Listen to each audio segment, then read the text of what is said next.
নূর ভাইকে সরাসরি পুলিশ এবং সেনাবাহিনী হামলা করছে। গতকালকে নূরের যে উপরে যে হামলা হয়েছে এটা একটা পরিকল্পিত হামলা, সরকারের এটা স্পষ্ট মদত আছে। এই সরকার ব্যর্থ সরকার। ক্ষমতা চাই ওয়াকাররা, জীবন দিল জনতা।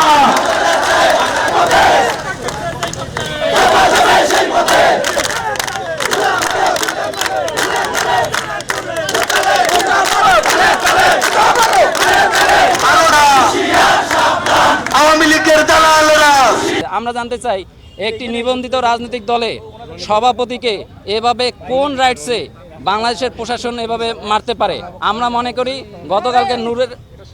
গতকালকে নূরের যে উপরে যে হামলা হয়েছে এটা একটা পরিকল্পিত হামলা, সরকারের এটা স্পষ্ট মদত আছে। এই সরকার ব্যর্থ সরকার।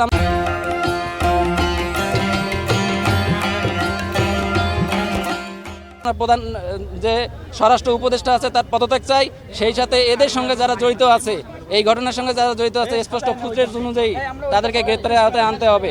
আজকে বিপ্লবীদেরকে যদি 24-এর বিপ্লবীদেরকে যদি এইভাবে যদি লাঞ্ছিত করা হয় তাহলে বুঝতে হবে আগামীর বাংলাদেশ কোন দিকে যাচ্ছে, কোন পথে হাঁটতেছে। আপনারা দেখতে পাচ্ছেন যে গতকালকে থেকে একটি ভিডিও ভাইরাল হয়ে গেছে, একজন লাল টি শার্ট পরা এটা ভিডিও ভাইরাল করছে এই কারণে যে এই প্রশাসন, সেনাবাহিনী, পুলিশ যে নূর ভাইয়ের উপর অতর্কিত হামলা করছে, এই দোষটা অন্য কারো গায়ে চাপানোর জন্য। আসলে আপনারা লক্ষ্য করবেন যে ওই যে লাল টি শার্ট পরা যে গায়ে যিনি পেটাচ্ছিলেন আমাদের ছাত্রনেতা সম্রাট ভাইকে পেটাচ্ছিলেন। এটা নূর ভাই না, নূর ভাইকে সরাসরি পুলিশ এবং সেনাবাহিনী হামলা করছে। এটা আপনারা ভিডিওতে দেখতে পাচ্ছেন। আমরা আশা করি যেটা সত্য ঘটনা, সেনাবাহিনী পুলিশ যে নূর ভাইয়ের উপর হামলা করছে এই ভিডিওটা আপনারা প্রচার করবেন। আর ওই যে লাল গেঞ্জি পরা যে নূর ভাইকে মারছে বলে আপনারা প্রচার করতেছেন কিংবা মিডিয়া প্রচার করছে, এটা আসলে নূর ভাই না, এটা ছাত্রনেতা সম্রাট ভাই। নূর ভাইকে সরাসরি সেনাবাহিনী এবং পুলিশ